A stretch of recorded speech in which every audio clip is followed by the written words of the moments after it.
Good morning guys. Part of figure speech में हम पढ़ रहे थे अलंकार। अलंकार में 3 हो गए थे। चौथा है हमारा अपोस्ट्रोफी। अपोस्ट्रोफी का मतलब होता है संबोधन, यानी किसी चीज़ को किसी भी, इसमें हम क्या करते हैं अपोस्ट्रोफी में, वी एड्रेस, हम संबोधित करते हैं ए डेड, मरे हुए व्यक्ति को, या लाइफलेस, निर्जीव वस्तु को, या एन एब्स्ट्रैक्ट, एक एब्स्ट्रैक्ट आइडिया, एक भाववाचक विचार को, एज ए लिविंग थिंग, एक सजीव पर्सन के रूप में हमसे मानते हैं। जैसे लिखा है फेरिटी, दाई नेम इज मैन, कमजोरी, तेरा नाम ही औरत है, हैमलेट से लिया गया है, हैमलेट का डायलॉग है। दूसरा है O death, where is thy sting, ओ मृत्यु तेरा अंत कहाँ है, इसमें मृत्यु को माना गया है, सजीव माना गया है। और तीसरा है ओ माइटी सीजर, डोस्ट दाउ लिव सो लो, ये जूलियस सीजर का है, ये लाइन ली गई ओ माइटी सीजर की, अभी तक तुम जो हो नीचे पड़े हुए हो, एंटोनियो कहता है। इसी के नंबर 5 है अपना हाइपरबली। हाइपरबली क्या होता है, अतिशयोक्ति। इसमें इन हाइपरबली में ए स्टेटमेंट, एक कथन को, is made emphatic by overstatement, यानी उसकी वास्तविक स्थिति से उसको घटा या बढ़ाकर प्रस्तुत किया जाता है। जैसे इसमें देखना है एग्जाम्पल इसका, बेलिंडा इज वेप्ट। बेलिंडा एक लड़की है, जेएल ब्रुक के ड्रामे में चली गई है। इसमें है बेलिंडा वेप्ट, बेलिंडा रोई, ओशियंस ऑफ टीयर्स, समुद्र के आंसू, यानी ऐसे रोई जैसे मान लो उसके आंसुओं से समुद्र बन गए हों। दूसरा है रिवर्स ऑफ ब्लड, खून की नदियां, फ्लोड, बह गई, इन द बैटल, युद्ध में, किसी भी युद्ध में आज तक खून की नदी नहीं बह गई है। तो इस प्रकार से क्या हो जाता है, हाइपरबली हो जाता है, अतिशयोक्ति हो जाता है। 10,000 सा आई एट ए ग्लांस, ये डैफोडिल्स एक पोयम है विलियम वर्ड्सवर्थ की, उससे ली गई लाइन है। तो कहता है कि 10,000 मैंने देखे 10,000, एट ए ग्लांस एक ही दृष्टि में, मैंने एक ही फूल, एक ही डैफोडिल्स के फूल मैंने एक ही नज़र में देख लिए। यहाँ पर ऐसा नहीं हो सकता, ये क्या है, हाइपरबली हो जाता है। आगे है ऑक्सीमोरोन। ऑक्सीमोरोन क्या होता है, विरोधाभास।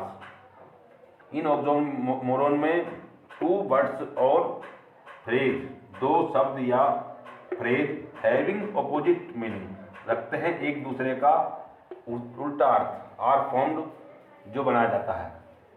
जैसे कि लिखा है it is an open secret. इसमें देखें हम, ओपन मीन्स होता है खुला हुआ, सीक्रेट माना होता है रहस्य, इसलिए ये रहस्य बंद होता है, ओपन खुला हुआ होता है। तो ये एक खुला रहस्य नहीं हो सकता, इसके ये क्या हुए, एंटोनिम होगा, बिलोंग हो गए। ऐसे इसमें लिखा है एंड हैविंग नथिंग, कुछ ना होते हुए भी, ही है था, उसके पास सब कुछ है।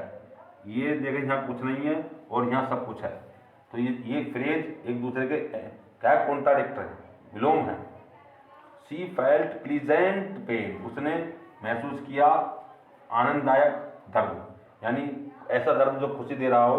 तो ये यहाँ दर्द है और यहाँ खुशी है, ये एक दूसरे के एंटोनिम हैं। इसी प्रकार से एक और बस्ती है जो है, जो नंबर 7 है, वो है ओनोमेटोपिया। ओनोमेटोपोइया,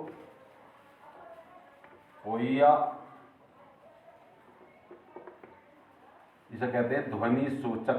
इसमें आवाज़ें होती हैं, ध्वनि सूचक, कोई भी आवाज़ होगी तो उसमें लिखी होगी, इसमें दिखाई देगी। ओनोमेटोपिया में क्या होता है, N onomatopoeia,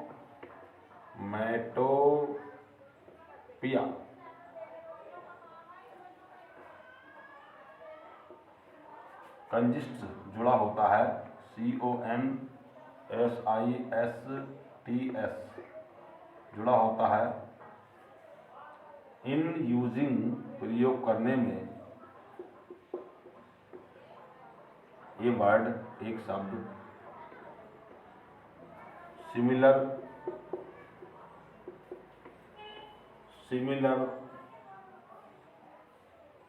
to the sound, आवाज से। कहने का अर्थ यह है कि कोई ना कोई शब्द ऐसा उस वाक्य में होगा जो आवाज बताएगा। एग्जाम्पल देखें इसका,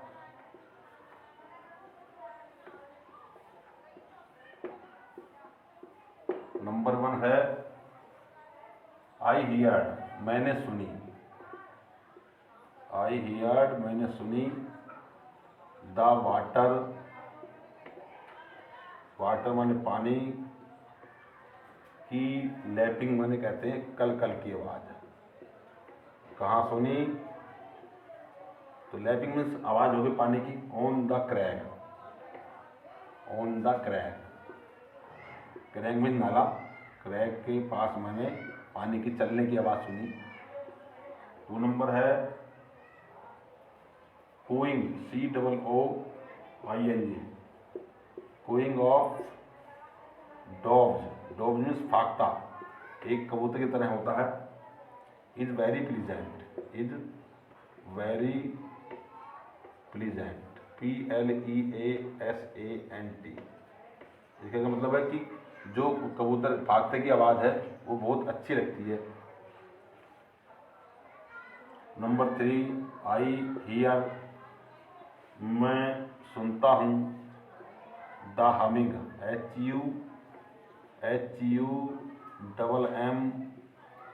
HUMMING, हमिंग ऑफ बीज, बीज हम जानते हैं मधुमक्खी को कहते हैं, यानी मैं सुनता हूँ भिन भिनाहट, भिन भिनाहट किसकी, ऑफ बीज, मधुमक्खियों की, मैं मधुमक्खियों की भिन भिनाहट सुनता हूँ। यदि वीडियो अच्छी लग रही हो तो कृपया लाइक और सब्सक्राइब करना भूलें। Thank you.